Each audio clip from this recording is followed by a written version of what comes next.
ہر قسم کی حمد، ہر قسم کی تعریف اللہ کے لیے ہے، اس کی مخلوقات کی تعداد کے برابر، عرش کے وزن کے برابر، اس کے کلمات کی سیاہی کے برابر۔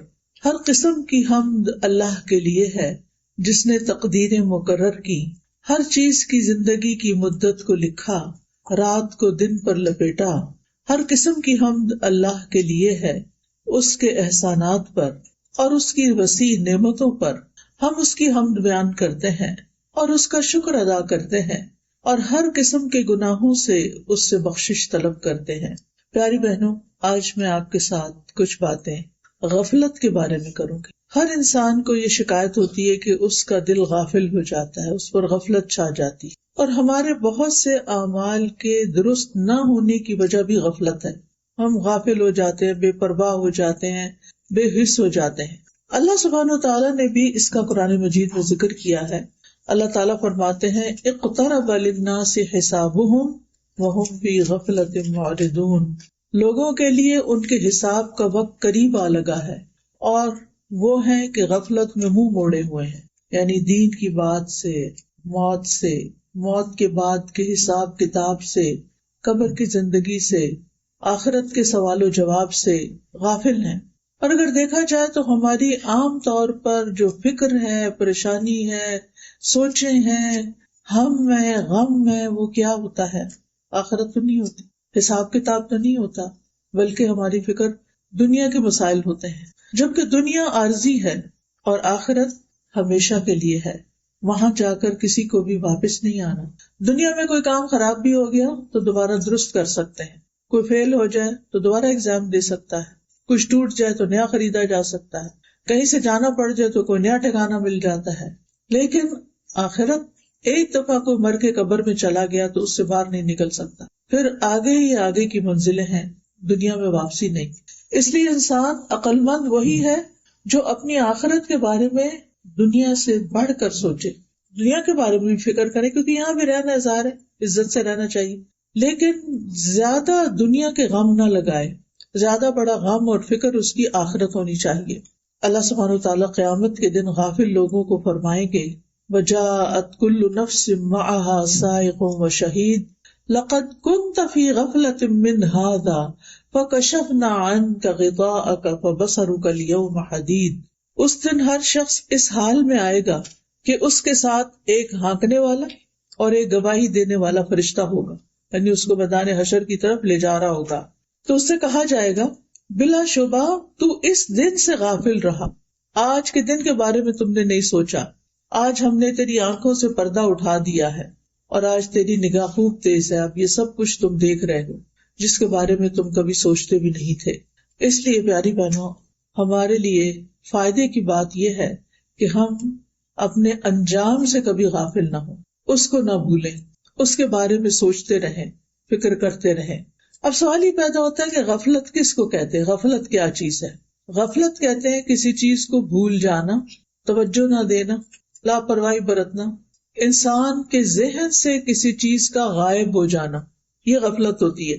جب ہم آخرت کے بارے میں نہیں سوچتے تو اس کا کیا مطلب ہے کہ وہ ہمارے ذہن سے نکلی ہوئی ہے، اور جب ہم کسی چیز کو امپورٹنس نہیں دیتے اور اس سے منہ موڑ لیتے ہیں تو یہ بھی ایک غفلت ہوتی ہے، یعنی کہ وہ ہمارے نزدیک اہم بھی کوئی نہیں ہے تو اس کے بارے میں کیا سوچنا۔ لیکن آخرت تو ایسی نہیں ہے نا، وہ تو بڑی اہم ہے، بہت امپورٹنٹ ہے، اس کے بارے میں تو سوچنا ہی سوچنا ہے۔ اور یاد رکھیے غفلت کی دو قسمیں ہوتی ہیں، ایک ہے پسندیدہ غفلت اور ایک ہے ناپسندیدہ غفلت، محمود غفلت، مذموم غفلت۔ محمود غفلت یہ ہے، پسندیدہ یہ ہے کہ انسان اپنی ذات کے حقوق اور دنیا سے اپنا حصہ لینے سے غافل ہو، اس کو اتنی امپورٹنس نہ دے، جو اس پر ظلم کرے اس سے درگزر کر جائے۔ اگر انسان دیکھ بھی رہا ہے کہ کوئی اس کا حق مار رہا ہے یا کوئی اس کے ساتھ فیئر نہیں تو اس بات کو ایشو نہ بنائے، اگنور کر دے جیسے اس کو پتہ ہی نہ ہو۔ بعض لوگ ایسے ہوتے ہیں نا کہ آپ کو دھوکہ دے رہے ہوتے ہیں، آپ سے غلط بیانی کر رہے ہوتے ہیں اور آپ کو پتہ چل جاتا ہے، بعض اوقات آپ کے اپنے ہی بچے، تو آپ ہر وقت تو نہیں ہے نا کہ مجھے پتا ہے تم مجھے دھوکہ دے رہے ہو، مجھے پتا ہے تم میرے ساتھ یہ کر رہے ہو، نہیں کوئی بات نہیں، کرنے دو ان کو، مجھے پتا تو ہے ہی میں اس کا کوئی سد باب کرتی ہوں، ان کی کوئی اصلاح کرتی ہوں۔ تو انسان اس چیز سے تغافل برتے، تغافل عارفانہ ہوتا ہے نا، یعنی ایک چیز کو جانتے بوجھتے ہوئے بھی اگنور کر دینا. پھر اسی طرح دنیا کی زینت، رونق اور ٹو مچ دنیا حاصل کرنے سے غفلت برتے، یعنی اس کی طرف زیادہ توجہ نہ کرے. ناپسندیدہ غفلت کیا ہے کہ انسان اللہ کے حق سے غافل ہو، اس کی طرف توجہ نہ کرے، اس کو امپورٹنس نہ دے، اللہ کے ذکر سے غافل ہو، اللہ تعالیٰ کے احکامات سے غافل ہو. پتہ ہی نہ ہو کہ اللہ تعالیٰ نے اس دنیا میں رہنے کے لیے ہمیں کیا کیا حکم دیا ہے، اللہ تعالیٰ کے احکامات اور جن چیزوں سے اللہ تعالیٰ نے منع کیا ہے ان سے غافل ہو، آخرت سے غافل ہو. مجھے ایسے لگ رہا ہے کچھ لوگ یہاں بیٹھ کے بھی غافل ہوئے بیٹھے، ان کی توجہ وہ لوگوں کی طرف ہے، آنے جانے والوں کی طرف. تو یہ اصل کام سے غفلت ہے نا. پھر کیا یہ پسندیدہ ہے کہ آپ جس کام کے لیے آئے ہیں وہ چھوڑ کر وہ کرنے بیٹھے؟ شاید ان لوگوں کو آپ نے پہلی دفعہ دیکھا ہے، اس لیے آپ ان کو پہچاننے کی کوشش کر رہی ہیں. یہ قدرتی بات ہے، ہم سب کی ویکنس ہے، ہم بہت جلدی ڈسٹریکٹ ہو جاتے ہیں. کوئی کام کر رہے ہوتے ہیں، ادھر سے دھیان ہٹا کے کچھ اور دیکھنے لگے. خواتین کو خاص طور پہ سارے گھر کا خیال رکھنا، تو وہ جہاں بھی بیٹھتی ہیں، وہ گاڑی میں بیٹھتی ہیں تو ہسبینڈ کیسی ڈرائیونگ کر رہے ہیں اس کا خیال رکھ رہی ہوتی ہیں. وہ غافل ہو کہ نہ ہو، ہم غافل نہیں ہونے دیتے اپنے آپ کو. گھر میں بھی ہو تو اسی طرح ہر چیز پر نظر ہے، فلاں کیا کر رہا ہے، فلاں کیا کر رہا ہے، یہاں کیا ہو رہا ہے، وہاں کیا. پھر وہ جب مسجد آتے ہیں تو پھر وہاں بھی ایسے ہی ہوتا ہے، ادھر سے کون آ رہا ہے اور ادھر کون بیٹھ رہا ہے اور ادھر کیا ہو رہا ہے. تو تھوڑی دیر کے لیے اس کو چھوڑ دیں، جو میں بات کر رہی ہوں اس کی طرف توجہ دیں تاکہ یہاں سے کچھ لے کے اٹھیں. میں بھی دور سے آئی ہوں، آپ بھی پتہ نہیں کہاں کہاں سے آئے ہیں اپنے کام کاج چھوڑ کے، تو کچھ فائدہ اٹھائیں. تو بات میں یہ کر رہی تھی کہ ناپسندیدہ غفلت یہ ہے کہ انسان اللہ کے حق سے غافل ہو جائے، اپنی عبادات سے غافل ہو، اللہ کے ذکر سے غافل ہو، اللہ کے احکامات سے غافل ہو، ان چیزوں سے غافل ہو جن کا اللہ نے حکم دیا، ان چیزوں سے غافل ہو جن سے اللہ نے روکا ہے، اپنی آخرت اور اپنی انجام سے غافل ہو. یہ ناپسندیدہ چیز ہے. ابن الجوزی کہتے ہیں کہ لوگوں میں سب سے زیادہ مصیبت زدہ شخص وہ ہے جو اللہ سے غافل ہے، اللہ اور ان کے بیچ میں حجاب ہے، اور اس سے بھی زیادہ وہ کہ جس کو یہ پتہ ہی نہیں کہ وہ غفلت میں ہے. ایک تو ہے نا غفلت میں ہونا برا، اور ایک یہ کہ یہ پتہ ہی نہ ہونا کہ میں غفلت میں مبتلا ہوں، اس کا بھی احساس نہ ہونا. اس بات سے غافل ہونے والا کہ اس کو یہ پتہ ہی نہ ہو کہ مجھے اپنا ایمان مضبوط کرنے کی ضرورت ہے، میری کمزوریوں کی وجہ کیا ہے، مجھے اللہ تعالیٰ سے اور زیادہ تعلق مضبوط کرنے کی ضرورت ہے، مجھے اللہ تعالیٰ کے آگے اور عاجزی کرنے کی ضرورت ہے، مجھے اللہ تعالیٰ کی اور زیادہ تعظیم اور عظمت بیان کرنے اور محسوس کرنے کی ضرورت ہے. اس بات سے غافل ہونا کہ مجھے اپنی عبادات کو صحیح طور پر ادا کرنے کے طریقے معلوم ہونے چاہیے.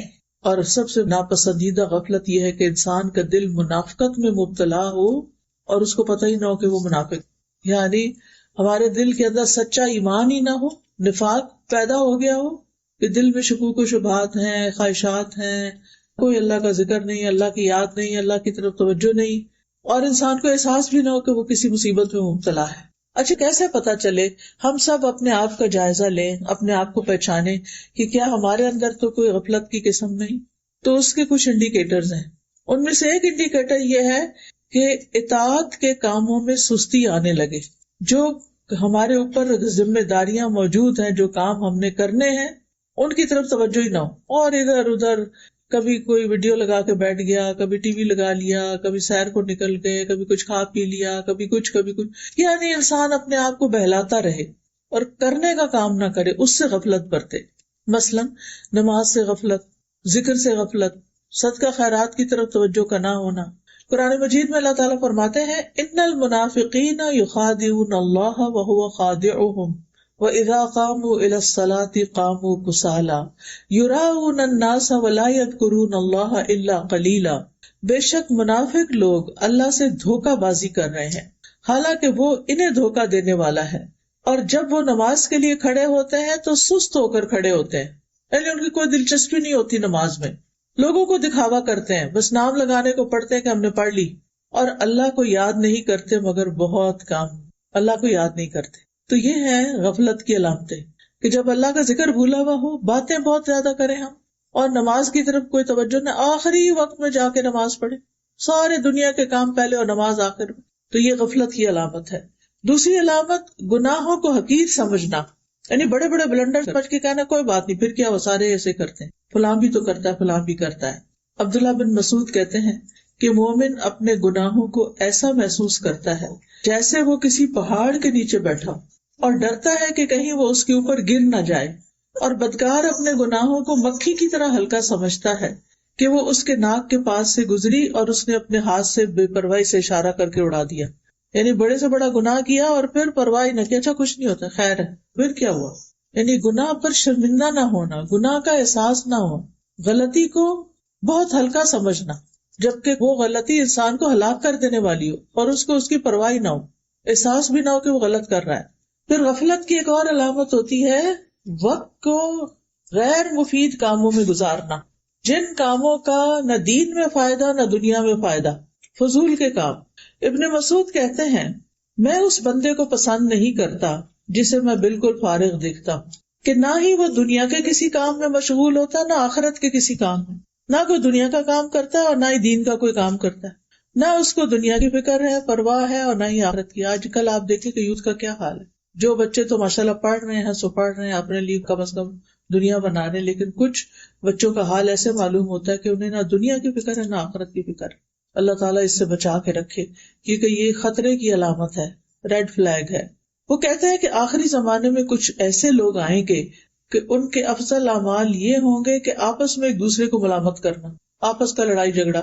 ان کا نام سست لوگ رکھ دیا جائے گا، لیزی پیپل. پھر اسی طرح غفلت کی علامت کیا ہے؟ صرف دنیا کا علم اور اس کی فکر ہونا، دین کا علم اور اس کی فکر کا نہ ہونا.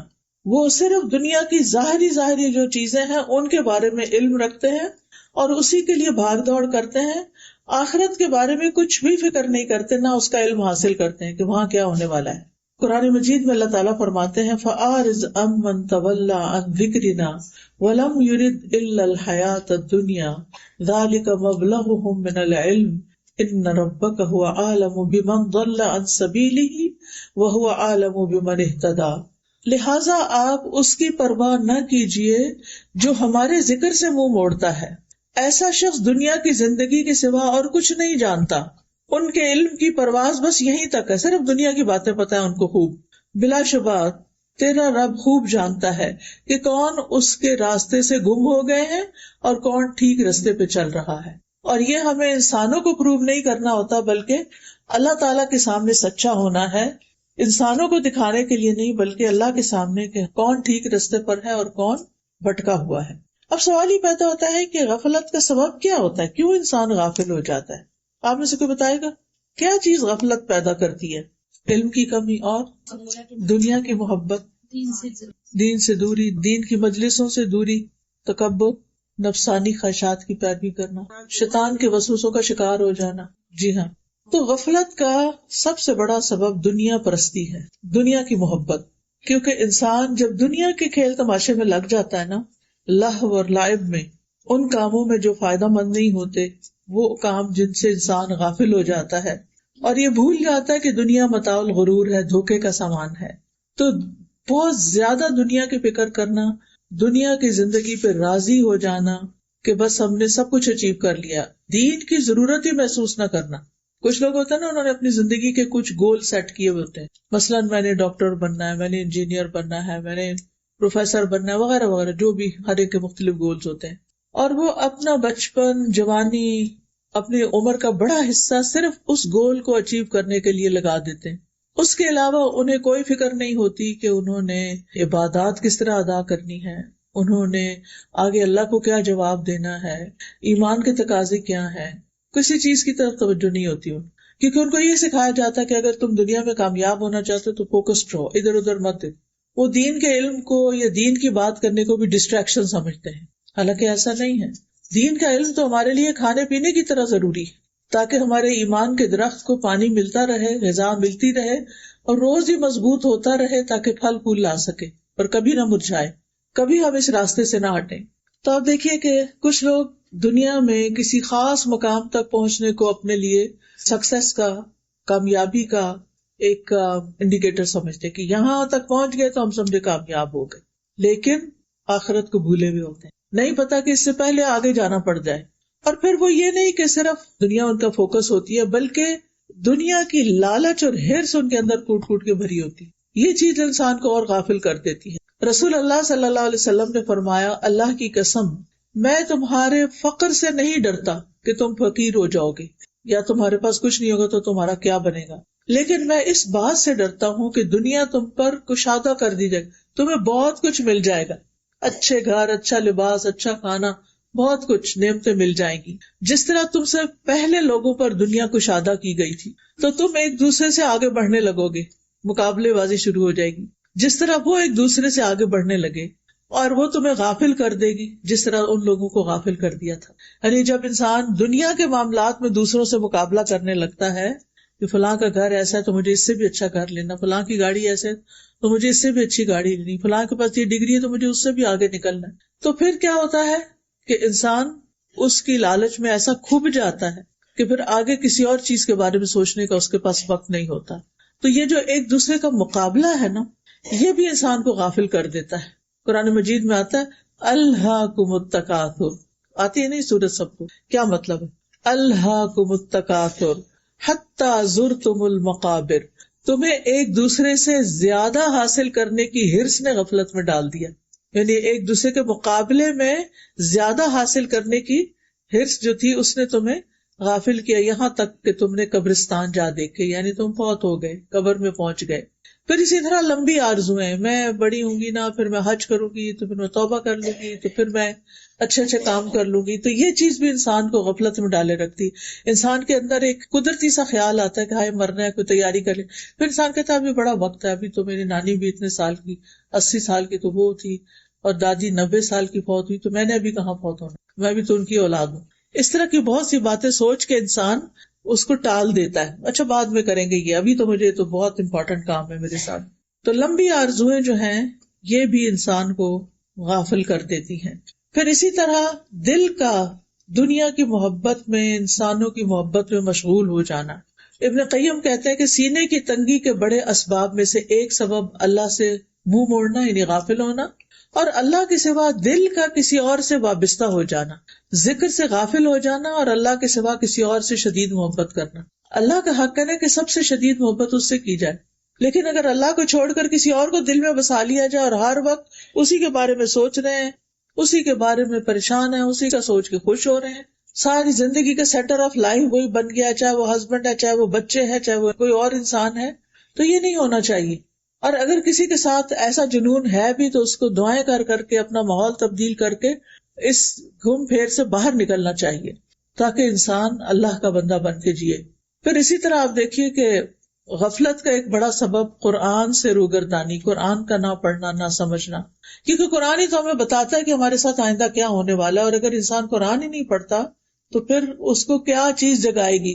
پھر اسی طرح ذکر کی مجلسوں سے دوری، مسجد نہیں جانا، حلقہ میں نہیں جانا، کلاس میں نہیں جانا، تو غفلت بڑھتی چلی جائے گی۔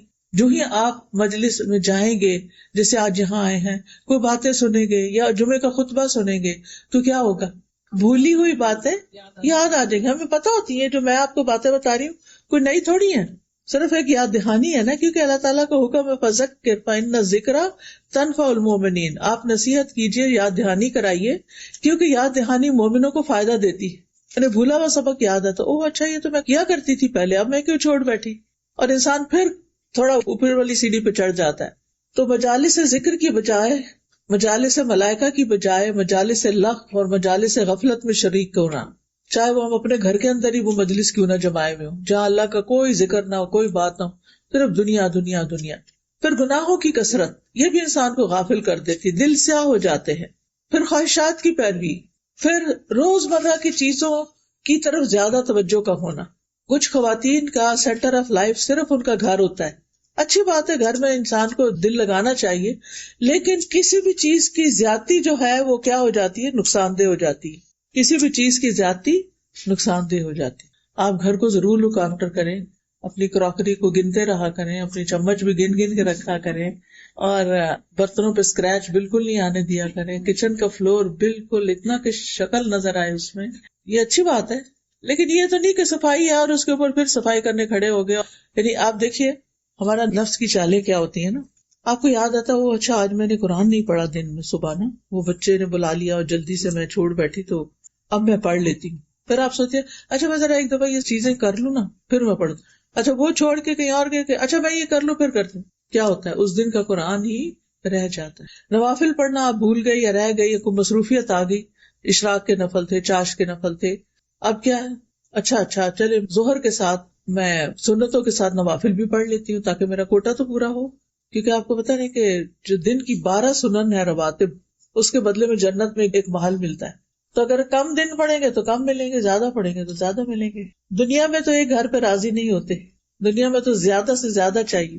آپ کو پتا نہیں جن لوگوں کے پاس پیسے ہوتے ہیں وہ پھر ایک ملک میں تھوڑی گھر بناتے ہیں، وہ رہتے کینیڈا میں ہیں اور گھر اپنے گاؤں میں بناتے ہیں، اپنے شہر میں بناتے ہیں. جہاں کیا پتا کبھی واپس آنا پڑے اور وہ بند رہ کے پرانے ہو جاتے ہیں. دنیا کا تو ہمیں اتنا فکر ہوتا ہے کہ امکانیات پر بھی ہم اتنا مال لگا دیتے. امکانیات کا مطلب کیا؟ ممکن ہے کہ ہم کبھی آئیں، لیکن آخرت کا گھر یقینی ہے کہ وہاں جائیں گے، اس کی فکر کوئی نہیں.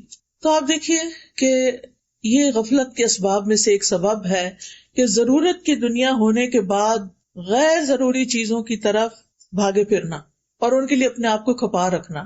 ہر شخص خود فیصلہ کر سکتا ہے کہ اس کی ضرورت کیا ہے، کتنی ہے، اور اس کے بعد اسے سٹاپ لگا کر کوئی آخرت کے لیے بھی کام کرنا چاہیے. پھر ایک اور چیز جو غفلت میں ڈالتی ہے وہ ہے بری دوستیاں، برے ماحول.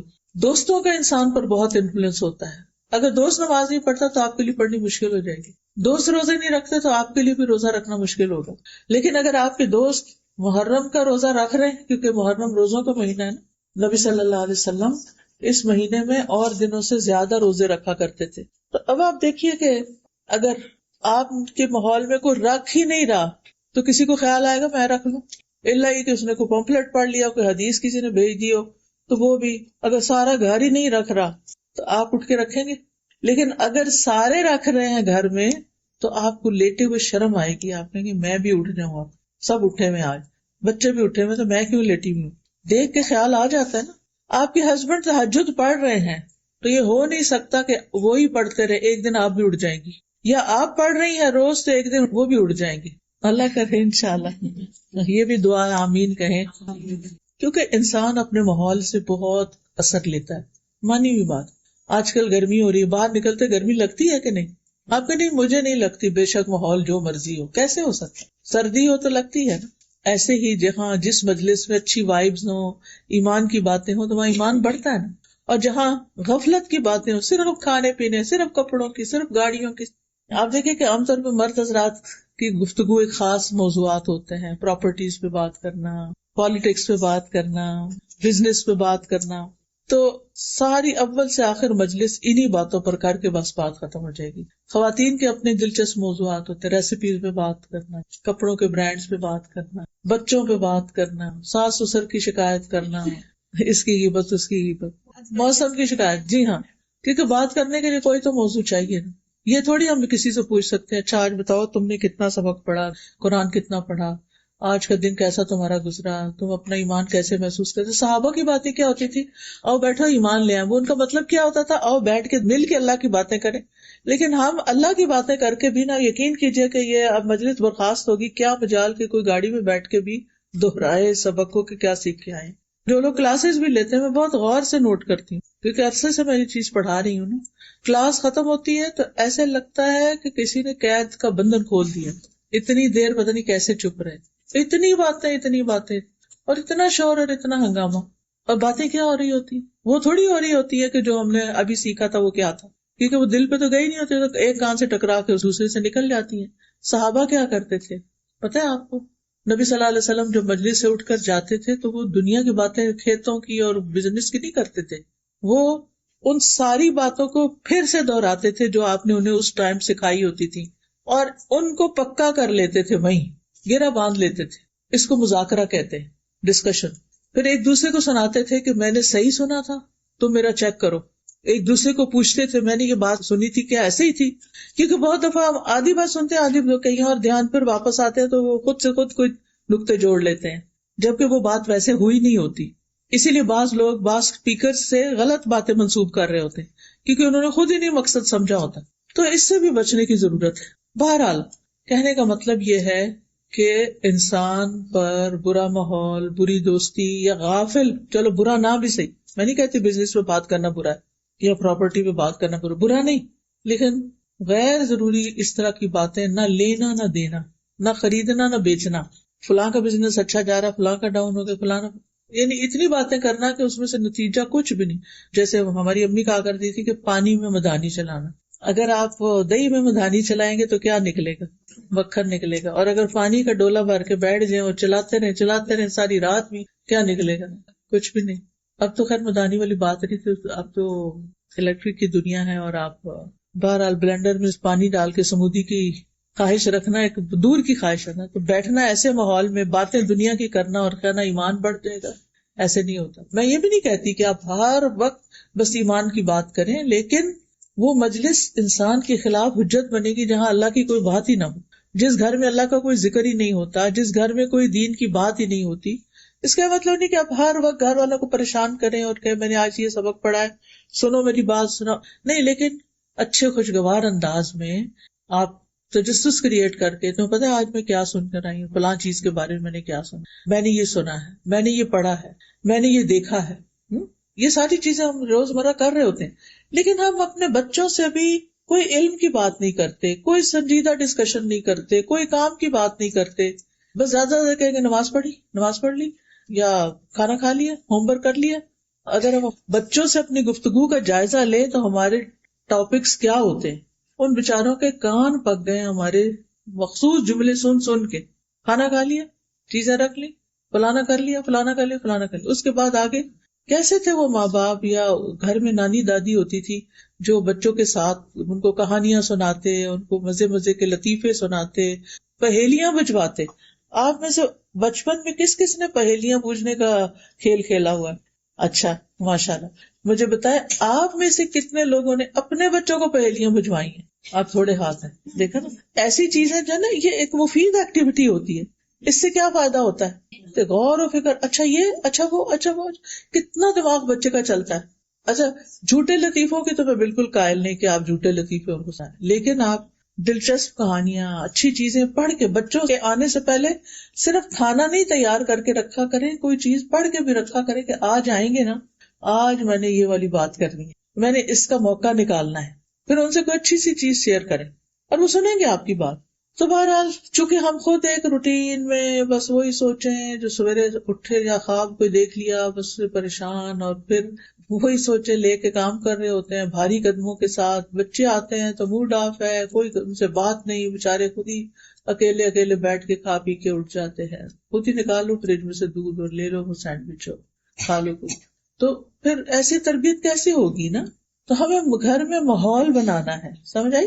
اور ماں جو ہے نا اس سے روشنی ہوتی ہے گھر میں، وہ ماحول بناتی. آپ جب اسمائل کرتی ہیں سارا گھر اسمائل کرتا ہے، اور آپ کا جب موڈ آف ہوتا ہے تو پھر گھر میں مزہ نہیں آتا. تو اس سے بچنا ہے. کتنا بھی کام کرنا پڑے ولی ربی کا فصبر، اللہ کی خاطر کریں اور صبر کریں اور اپنی تھکاوٹ کا اظہار ہر وقت نہ کریں. اور پھر گھر کے علاوہ اپنے دوستوں کا بھی انتخاب صحیح کریں. ایسے دوستوں سے فاصلہ رکھیں کہ جو آپ کو بہت غافل کرتے ہیں، فضول کی باتیں کرتے ہیں اور غفلت میں پڑے ہیں اور آپ کو بھی ڈالتے ہیں. اچھا اب اس کے نقصان بھی ہیں غفلت میں پڑنے کے. جب انسان ایک کانشیس لائف نہیں گزارتا، تقوی والی لائف نہیں گزارتا، تو پھر اس کے نقصان بھی ہوتے. سب سے پہلی بات یہ کہ انسان کا دل تنگ پڑتا ہے، زندگی تنگ ہو جاتی ہے، انسان بے حصہ ہو جاتا ہے، اس کی زندگی میں کوئی مزہ نہیں رہتا. آپ دیکھیں نا کہ جب آپ ایسی بات کرتے ہیں کہ جس میں کوئی سسپینس ہوتا ہے تو سارے گھر والے کی آنکھیں کھل جاتی ہیں اور گیس کرنے لگتے ہیں. اچھا مثلاً بچے گھر آئے اسکول سے تو آپ کہتے ہیں میں نے اور تمہارے بابا نے ایک پلان بنایا ہے، گیس واٹ، مثلاً سوال کر دیا. اچھا ہم ہالیڈیز پہ جائیں گے، یا آپ کہتے ہیں ہم نے کہیں جانے کا پلان کیا. پھر تو آپ دیکھیں کیسے وہ باتیں کرتے ہیں. اکثر مائیں کہتی ہیں باتیں نہیں کرتے بچے کیونکہ ہمیں باتیں کرنی نہیں آتی، ہم ان کا دماغ نہیں جگاتے، خود سوئے میں ان کو سلائے رکھتے. تو آپ ان سے ایسے سوال کریں کہ جس کے بارے میں ان کی دلچسپی بھی ہو اور پھر وہ آپ کی ڈسکشن میں حصہ بھی لیں. ورنہ کیا ہے کہ آپ کا دل بھی اداس رہے گا، بچوں کا بھی، کوئی آپس کی بانڈنگ نہیں، کوئی گھر میں مزہ نہیں، کوئی کچھ بھی نہیں. تو زندگی تنگ ہو جاتی ہے. مینٹل ہیلتھ ایشوز کتنے زیادہ ہوتے جا رہے ہیں. کیا وجہ ہے؟ کیونکہ اکثر لوگ تنہائی کا شکار ہیں. کچھ لوگ لوگوں میں رہتے ہوئے بھی تنہا ہیں. کیوں؟ کسی سے بنتی نہیں، کسی کے ساتھ بات ہی نہیں کر پاتے، نہ ہسبینڈ سے بنتی ہے، نہ بچوں سے بنتی ہے، نہ دوستوں سے بنتی ہے، بس پھر اپنی دنیا میں ہے. مجھے نہیں کسی سے ملنا، میرے گھر کوئی نہ آئے، میں نہیں یہ کال اٹینڈ کر رہی، یہ کس چیز کی علامت ہے؟ خوشحال زندگی کی نہیں، یہ تو ہیلدی لائف نہیں ہے. وجہ کیا ہے؟ وجہ غفلت، کچھ ہے نہیں کرنے کو، کوئی پرپز نہیں لائف میں. پھر انسان سوچنے سمجھنے کی صلاحیت سے محروم ہو جاتا ہے، دماغ کام کرنا چھوڑ دیتا ہے. ایک اور نقصان یہ کہ شیطان انسان پہ مسلط ہو جاتا ہے. ایسے شخص کی عبادات میں بھی کوئی لطف نہیں ہوتا، قبول بھی نہیں ہوتی، دعائیں قبول نہیں ہوتی، کیونکہ وہ غفلت سے کر رہا ہوتا ہے، دھیان کہیں اور ہوتا ہے. رسول اللہ صلی اللہ علیہ وسلم نے فرمایا، اللہ سے قبولیت کے یقین کے ساتھ دعا مانگو کہ میں کر رہا ہوں، اللہ ضرور سنے گا. وہ جیسے لوگ بارش کے لیے نکل رہے تھے نا دعا کرنے، تو ایک شخص نے اس میں سے چھتری اٹھا لی، کہا کہ یہ کیا، ابھی تو بارش ہی نہیں، تم چھتری لے کے. اس نے کہا کہ مجھے اتنا یقین ہے کہ ہم دعا کریں گے تو بارش برسے گی، ایسا یقین ہو اللہ پر. فرمایا جان لو کہ بے شک اللہ غافل اور لہو و لعب میں مشغول دل کی دعا قبول نہیں کرتا. یعنی جس کا دھیان ہی نہیں ہے دعا کرنے میں، اس کی دعا نہیں قبول ہوتی. اور جب ان سے کہنا دعا کرو گے تو بہت دعائیں کی ہیں، یہ نہیں دیکھتے کہ کوالٹی کیا ہے ان دعاؤں کی. اور سب سے بڑا نقصان اس غفلت کا یہ ہے کہ قیامت کے دن انسان کو سخت ریگریٹس ہوں گے کہ میں کیوں سوئے ہوئے زندگی بسر کر کے آیا، کیوں میں نے آنکھیں بند کی ہوئی تھی. سورۃ الفجر میں آتا ہے وَجِیءَ یَوْمَئِذٍ بِجَہَنَّمَ یَوْمَئِذٍ یَتَذَکَّرُ الْإِنسَانُ وَأَنَّىٰ لَهُ الذِّکْرَىٰ یَقُولُ یَا لَیتَنِی قَدَّمْتُ لِحَیَاتِی. اور جہنم اس دن سامنے لائی جائے گی. اس دن انسان نصیحت تو قبول کرے گا، مگر اس وقت اسے نصیحت سے کیا حاصل ہوگا؟ کہے گا کاش میں نے اپنی زندگی کے لیے کچھ آگے بھیجا ہوتا، کاش میں نے اپنی زندگی کے لیے کچھ آگے بھیجا، کاش میں دنیا میں اپنے وقت کا صحیح استعمال کرتا، یہاں کے لیے کچھ تیار کر کے بھیجا ہوتا. اور اب کیا ہے کہ غفلت کا علاج کیسے کرے. ٹھیک ہے نا، بیماری تو پتہ چل گئی، اب کرے کیا؟ سب سے پہلی بات یہ کہ آپ اس بات کی لسٹ بنائیں کہ آپ کے فرائض کیا کیا ہے، آپ کی ڈیوٹیز کیا کیا ہے، حقوق اللہ کے حوالے سے، حقوق العباد کے حوالے سے. کیونکہ کچھ لوگ ایسے ہوتے ہیں کہ وہ کہیں پر بھی ہوں اپنے فرائض کو نہیں بھولتے، اپنی ذمہ داریاں پوری کرتے ہیں.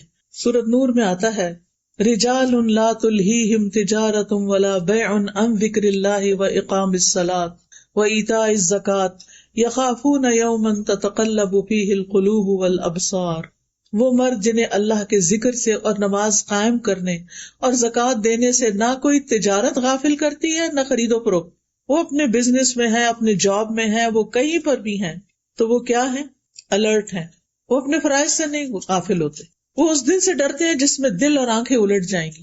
اپنی تھنگس ٹو ڈو کی لسٹ بنائیں کہ کیا کیا آپ پر فرض ہے. نماز فرض ہے، اور اسی طرح زکوٰۃ فرض ہے، زکوٰۃ کس مہینے میں ڈیو ہے، اور اس کے لیے پہلے سے ہی اپنی کیلکولیشن شروع کر دیں. حج کر لیا کہ نہیں کیا، اس کے لیے رقم جمع کرنی شروع کریں، انتظامات کرنے شروع کریں. اسی طرح اگر والدین زندہ ہے تو ان کے کچھ حقوق ہیں، رشتہ دار زندہ ہیں تو ان کے کچھ حقوق ہیں، چاہے وہ اس ملک میں نہ رہتے ہوں، ان کی خیر خبر پتہ ہونی چاہیے. اسی طرح آپ کے وسینٹی میں کون ضرورت مند لوگ ہیں، کہاں کون بیمار ہے، کون کس چیز کا ضرورت مند ہے، یہ باتیں پتہ ہونی چاہیے. کیونکہ اگر آپ کے پاس علم ہی نہیں ان چیزوں کا تو پھر آپ کریں گے کب؟ ٹھیک ہے نا. دوسری بات یہ ہے کہ نمازوں کی حفاظت. قد افلح المؤمنون الذین هم فی صلاتهم خاشعون والذین هم عن اللغو معرضون. یقیناً کامیاب ہو گئے مومن وہی جو اپنی نماز میں عاجزی کرنے والے ہیں، اور وہی جو لغو کاموں سے منہ موڑنے والے ہیں، فضول چیزوں سے بچ کے رہتے ہیں. تبھی تو ان کے پاس وقت ہوتا ہے. جو لوگ فضولیات میں پڑھتے ہیں ان کے پاس ٹائم نہیں ہوتا پھر فرائض ادا کرنے کا، پھر ان کے فرائض چھٹنے لگتے ہیں. تو فرائض کو اپنی پرائرٹی رکھیں. کہیں بھی بیٹھے ہیں، کچھ بھی کر رہے ہیں، ٹائم دیکھتے رہیں کہ نماز کا کتنا ٹائم رہتا ہے اور کب تک ٹائم باقی ہے، میں کس وقت پڑھوں گی. تو نمازوں کی جو پابندی ہے اور صحیح وقت میں پڑھنا، ان کی حفاظت، یہ انسان کو الرٹ رکھتی ہے، غفلت سے نکال دیتی ہے. اللہ تعالیٰ نے ایسے نہیں 5 وقت نماز فرض کی ہے. وہ کس لیے فرض کی ہے؟ تاکہ ہم غافل نہ ہوں، الرٹ رہیں. ایک نماز پڑھ لی، اگلی کی فکر لگ جائے، اگلی پڑھ لی، اگلی کی فکر لگ جائے. پھر قیام اللیل کرنا. حدیث میں آتا ہے جس شخص نے 10 آیتوں سے قیام کیا وہ غافلوں میں سے نہیں لکھا جاتا. اچھا پیاری بہنوں، ایسا ہے کہ سب کی ہمت نہیں ہوتی تہجد کے لیے اٹھنی، خاص طور پر یہاں آپ کی راتیں چند گھنٹوں کی ہیں تو اس میں ابھی سوئے نہیں تو اتنے میں تہجد کا ٹائم گھنٹے 1.5 بعد ہو جائے گا تو مشکل ہو جاتا ہے نا. آپ عشاء کے ساتھ ہی ایکسٹرا 2 نفل پڑھ لیں، ان میں یہ 10 آیتیں پڑھ لیں. 10 آیتیں مثلاً سورۃ الفلق اور الناس 11 بن جائیں گی نا. سورہ کہف کی پہلی 10 آیتیں. اسی طرح اور بھی صورتیں آپ 30واں پارہ کھولیں اور وہاں سے گن لیں کہ کون کون سی صورتیں میں پڑھ سکتی ہوں. پلاننگ کرنی پڑے گی. اگر عشاء کی نماز کے ساتھ ایکسٹرا 2 نفل آپ نے اس نیت سے پڑھ لیے کہ یہ قیام اللیل ہے، میرا رات کی نماز ہے، تو آپ غافلوں میں نہیں لکھے جائیں گے. پھر ایک اور طریقہ ہے غیر اہم کاموں، ناٹ امپورٹنٹ، ان کو چھوڑ کر امپورٹنٹ کاموں کو پہلے کرنا، پرائرٹی پر کرنا. نبی صلی اللہ علیہ وسلم نے فرمایا اپنے وقت کے بعد 60 سال بعد ایسے جانشین پیدا ہوں گے جو نماز کو ضائع کریں گے، اپنی خواہشات کی پیروی کریں گے اور جہنم کے گڑھے میں جا گریں گے. نمازوں کو ضائع کرنا، نمازوں سے غافل ہونا، یہ اچھی علامت نہیں. لیکن نمازوں میں خشوع کیسے ہو سکتا ہے؟ جب انسان لغو کاموں کو چھوڑتا ہے. والذین هم عن اللغو معرضون. اور اگر لغو، فضول، بیکار چیزوں سے گزر ہو بھی تو مروا کراما، باعزت طریقے سے گزر جاتے، ان کے اندر الجھتے نہیں ہیں. نبی صلی اللہ علیہ وسلم نے فرمایا من حسن اسلام المرء ترکہ ما لا یعنیہ. انسان کے اسلام کا حسن یہ ہے کہ لا یعنی، فضول، بیکار باتوں میں نہ پڑے. جو باتیں اس کا وہ کچھ کر ہی نہیں سکتا ان چیزوں میں وقت ضائع نہ کرے. رسول اللہ صلی اللہ علیہ وسلم نے فرمایا ایک نماز کے بعد دوسری نماز کے ان دونوں کے درمیان کوئی لغو باتیں نہ ہو، علیین میں اندراج کا باعث ہے. یعنی آپ کا اعمال نامہ علیین میں پہنچے گا، جس کو آپ مرنے کے بعد جب آپ کی روح علیین میں پہنچے گی تو وہ دیکھ لیں گے آپ. لیکن 2 نمازوں کے بیچ میں کیا نہیں کرنا؟ لغو. ایک اور چیز یہ کہ ایسی چیزیں جس کے بعد آپ کو پتہ چلتا ہے کہ آپ کا دل بجھ گیا ہے، غافل ہو گئے، پھر اس چیز کو چھوڑ کہ میں نہیں آئندہ وہاں نہیں جاؤں گی، فلانا کام نہیں کروں گی کیونکہ میرے دل کی حالت اچھی نہیں رہی. واپس اپنے آپ کو اوپر چڑھائیں، سیڑھی جس سے اترے ہیں، اپنا ایمان بڑھائیں اور آئندہ ایسی جگہوں سے پرہیز کریں. ٹھیک ہے نا. ابن قیم نے اپنی کتاب الداء والدواء، دوائے شافی، آپ میں سے کسی نے اس کتاب کا نام سنا؟ دوائے شافی کس کس نے؟ ایک ہاتھ کھڑا، 2 3 4. چلے الحمدللہ آپ نے کورس لیا ہوا. بہت ہی اچھی کتاب ہے امام ابن القیم کی، جن کا میں یہاں ریفرنس دے رہی ہوں. پڑھنے والی کتاب ہے، لیکن چونکہ اردو مشکل ہے تو میں نے اس کو پڑھا دیا تھا تاکہ آسانی ہو جائے. اگر پڑھ نہیں سکتے تو سن ہی لیں. ابن قیم کہتے ہیں کہ جو آدمی آپ سے یہ سوال کرے کہ میں کھیلوں کے مقابلے اٹینڈ کرنا چاہتا ہوں، یہ دیکھنا چاہتا ہوں، اس کا کیا نقصان ہے؟ تو کہنے لگے کہ تم جن چیزوں کی حفاظت کرنے کا اہتمام کرتے ہو ان میں سب سے قیمتی چیز وقت ہے. لیکن میں سمجھتا ہوں کہ تمہارے نزدیک وہ بڑا آسان ہے وقت ضائع کر دینا. وقت واقعی سب سے قیمتی ہے، سونے چاندی سے زیادہ قیمتی ہے وقت. اور آج کل آپ دیکھیں لوگوں کے پاس وقت ہی نہیں دے پاتے. ماں باپ کے لیے وقت نہیں اور کس کے لیے ہوگا؟ ایک فون کال تو اس کے لیے بھی مشکل ہوتی ہے. چلے فون کال تو نہیں، جو دنیا سے جا چکے ان کو دعا تو کر سکتے ہیں، لیکن ہم میں سے کتنے لوگ ہیں جو توجہ سے ان کے لیے دعا بھی کرتے ہیں؟ الحمدللہ، شکر ہے کہ کچھ لوگوں نے ہاتھ کھڑے کیے ہیں. الحمدللہ. یہ ماں باپ کو وقت دینا ہے. زندگی میں ہو تو ملاقات کریں، کال کریں. ہر روز تو یہاں سے نہیں جا سکتے ان کے پاس، لیکن ان کے ساتھ ویڈیو کال کر کے بات کر لیں، ان کا دل خوش کر دیں. وہ کتنی دعائیں دیں گے آپ. جب آپ کا خیال آئے گا وہ کہیں گے کہ کتنی اچھی ہے میری بیٹی، میرا دل خوش کر دی. ماں باپ کو آپ کا مال نہیں چاہیے ہوتا، ماں باپ کو آپ کی اور چیزوں سے نہیں دلچسپ، ماں باپ کو آپ کی توجہ اور محبت اور دعا اور پیار اور وہ چیزیں چاہیے ہوتی. زندہ ہو تو گفٹ بھی دیں ان کو، اور اگر دنیا سے چلے گئے ہیں تو ان کی طرف سے صدقہ بھی کیا کریں. اور جب اپنا کرتے ہیں نا ساتھ ان کا بھی صدقہ کرتے ہیں ان کی طرف سے. یعنی بعض کو تو خاص ان کی طرف سے، لیکن جب بھی آپ کریں ایک نیت کر لیں، یا اللہ جو بھی میں صدقہ کرتی ہوں اس میں میرے ماں باپ کو ثواب شامل رکھ. تو یہ ان کا حق ہے نا. ٹھیک ہے نا.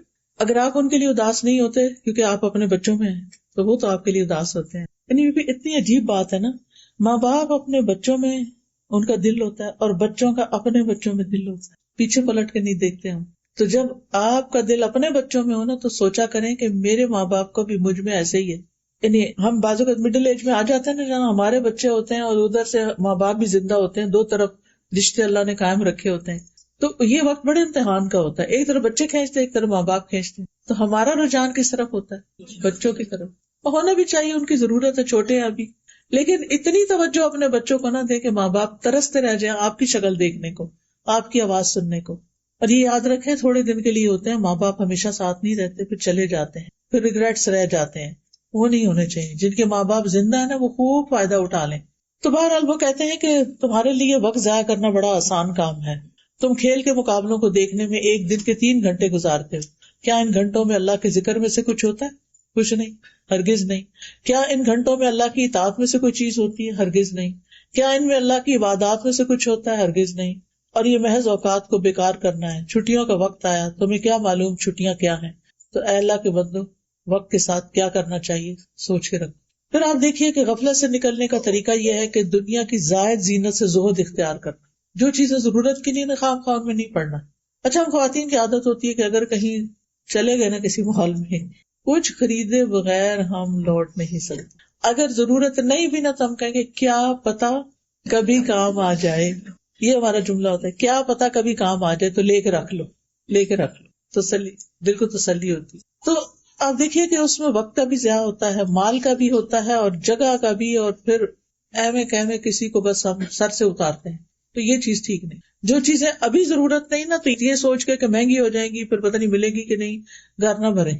کیونکہ ٹو مینی تھنگس جو ہوتی ہیں وہ بندے کو کچھ کرنے نہیں دیتی, پھر انہیں کا غلام بن کے رہ جاتا ہے بندہ. تو گھر کو ڈی کلٹر کریں, ڈی جنک کریں, نکال دیں چیزیں فالتو جو آپ کا خام خواہ کا وقت لے رہی ہیں. پھر آپ دیکھیے غفلت سے نکلنے کے لیے نیک مجالس کا, نیک لوگوں کا ساتھ. نبی صلی اللہ علیہ وسلم کو اللہ تعالیٰ نے حکم دیا تھا وَاصْبِرْ نَفْسَكَ مَعَ الَّذِينَ يَدْعُونَ رَبَّهُمْ بِالْغَدَاةِ وَالْعَشِيِّ يُرِيدُونَ وَجْهَهُ, اور آپ اپنے آپ کو ان لوگوں کے ساتھ روکے رکھیں جو اپنے رب کو پہلے اور پچھلے پہر پکارتے ہیں, صبح شام کے اذکار کی پابندی کرنے والے, اس کا چہرہ چاہتے ہیں.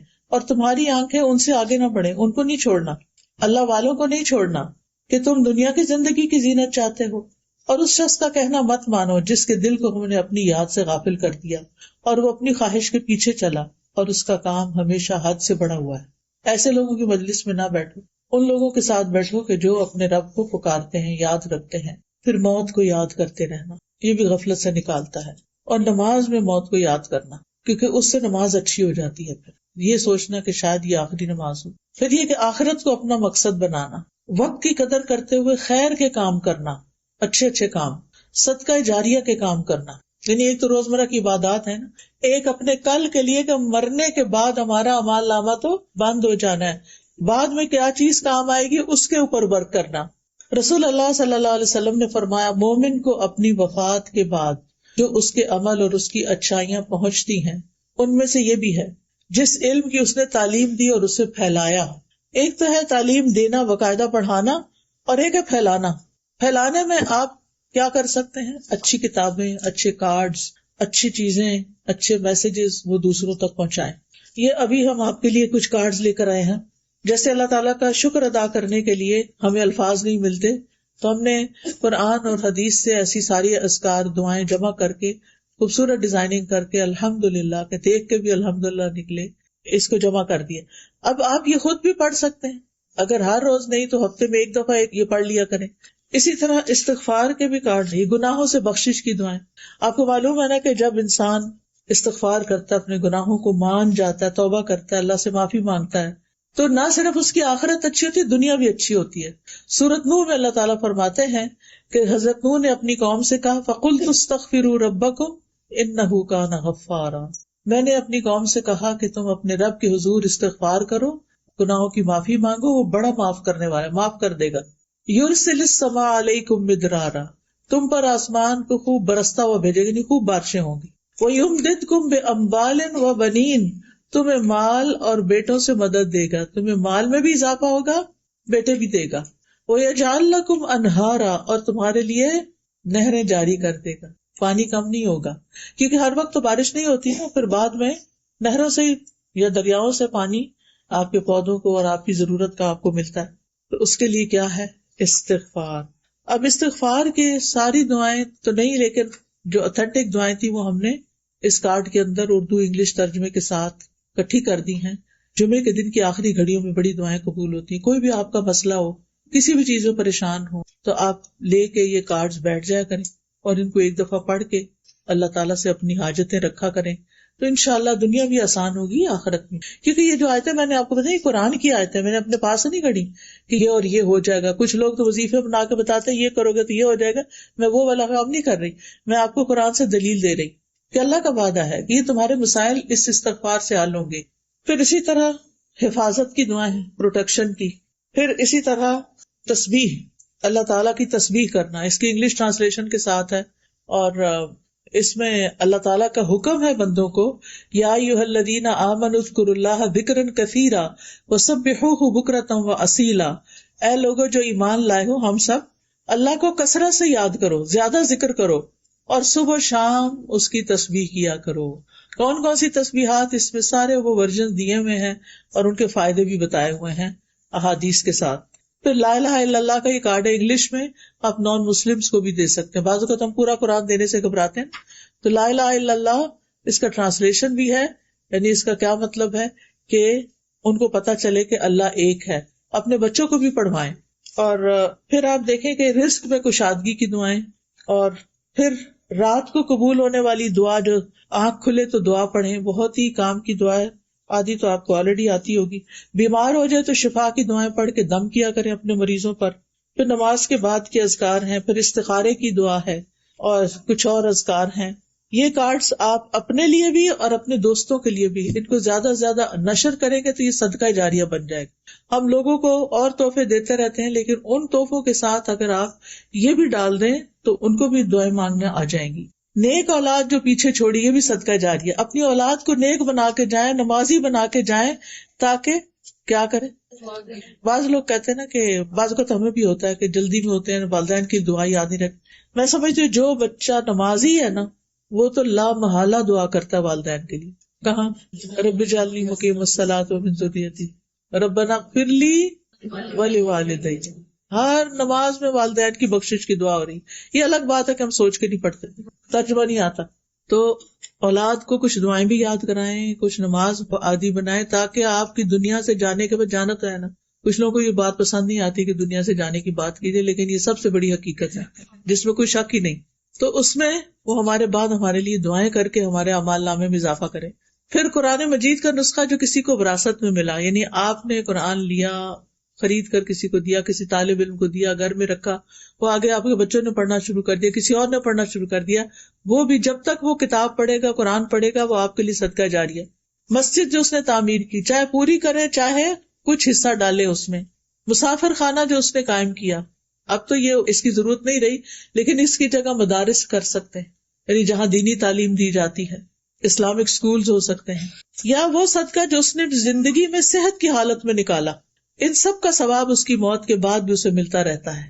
ٹھیک، تو یہ غفلت سے نکالنے والے کاموں میں سے کام.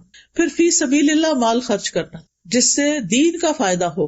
اللہ کی راہ میں کسی خیمے کا سایہ مہیا کرنا، اللہ کی راہ میں کوئی خادم ہبہ کر دینا، اللہ کی راہ میں کسی نر جانور پر کسی کو سوار کرنا، یعنی اپنی گاڑی میں کسی کو بٹھا کے مسجد لے جانا، درس پر لے جانا. ٹھیک ہے، مسجد تعمیر کرنا، پانی کا انتظام کرنا، درخت لگانا.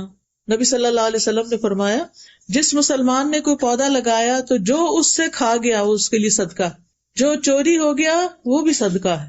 ہمسایوں کے بچے آ کے توڑ کے انگور لے گئے، صدقہ ہے. جو درندوں نے کھایا وہ بھی صدقہ ہے، بکری اندر گھس گئی اور سارے پودے کھا گئی. جو پرندوں نے کھایا آ کے، ان کو تو روک ہی نہیں سکتے، آپ اوپر سے آتے ہیں، وہ بھی صدقہ ہے. اور جو بھی اس میں کوئی کمی کرے گا کہ چیونٹیاں وغیرہ کھا جائیں، وہ بھی صدقہ. کتنی قسمیں. آپ اپنے بیک یارڈ کو کیا کریں، اس میں کچھ نہ کچھ لگائیں، درخت لگا دیں. آپ کو نہیں ہم نے تو موو ہو جانا، ہمیں کیا فائدہ، نہیں، آپ کے لیے ثواب جاریہ ہوگا چاہے آپ نے موو ہو جانا. میرے بچوں کو بڑا شوق ہوتا تھا، تو ہمارے گھر کے اندر اس وقت، جس وقت بچے چھوٹے تھے، تو لان اندر نہیں تھا، لیکن گھر کے باہر، دیوار کے باہر جو جگہ تھی وہ کچی تھی. تو یہ کیا کرتے تھے، وہاں بیٹھ جاتے تھے اور کچھ نہ کچھ لگاتے رہتے تھے. تو اسما جو اسما ہدا ہے، اس نے ایک آم کی گٹلی دبائی. کچھ دن پہلے میرا وہاں اسلام آباد میں گئی تھی، میں نے دیکھا ماشاءاللہ اتنا بڑا درخت بنا ہوا ہے کہ ایٹ لیسٹ جو راہ گزر ہے وہ اس کے سائے میں کھڑا ہو جائے. اور وہ تھا آم کا درخت. اب مسئلہ یہ کہ آم کو اگر وہ نہ کرے نا، جب وہ چھوٹا ہوتا ہے اس کو پیوند نہ لگائے تو پھل نہیں دیتا. اب وہ اتنا تو پتا نہیں تھا، ہم بھی وہاں سے وہ ہو گئے. لیکن وہ ہرا بھرا درخت جو ہے سایہ دے رہا ہے، آکسیجن دے رہا ہے، خوبصورتی دے رہا ہے. تو اسی طرح آپ بھی لگا چھوڑے، کوئی اور فائدہ اٹھائے گا. دیکھیں آج ہم جو درخت دیکھ رہے ہیں، آج راستے میں آتے ہوئے خوبصورت خوبصورت درخت تھے، کیا ہمیں پتا کس نے لگائے؟ نہیں پتا، لیکن ہم اس سے فائدہ اٹھا رہے ہیں. آج ہمارے لگائے ہوئے سے کوئی اور فائدہ اٹھا لے گا. اسی طرح مسافروں کی ضروریات کا خیال رکھنا، یتیم اور مسکین پر خرچ کرنا. یتیم کے سر پہ ہاتھ پھیرنا جو ہے نا، یہ غفلت دور کرنے کا ذریعہ ہوتا ہے. غریب لوگوں کے پاس بیٹھنا، ان کا خیال کرنا. بیک ہوم آپ سوچا کرے کون کون ضرورت مند ہے خاندان میں. پچھلے دنوں ہم کیلگری میں جن کے گھر ٹھہرے ہوئے تھے، تو انہوں نے بتایا کہ میرے والد پہلے پاکستان میں جب تھے تو ایوریج ان کی آمدنی تھی، لیکن وہ پھر ان کی جاب سعودیہ میں ہو گئی اور اللہ نے ان کو بہت دیا. کہتے جب اللہ نے ان کو بہت دیا تو انہوں نے بجائے اس کے کہ ہمیں بہت عیش و عشرت کراتے، انہوں نے خاندان کے سارے لوگوں کی لسٹیں بنا لی، کون کون ضرورت مند ہے، اور خود بنا کے خود ان کو پیسے بھیجا کرتے تھے. اچھا پھر انہیں کسی کا پتہ چلتا تو میری اماں کہتی تھی آپ نے پھر ایک اور ایڈ کر لیا، ہمارے لیے بھی کچھ چھوڑے. تو اب ان میں سے ایک ایک بچہ جو اتنے خیر کے کام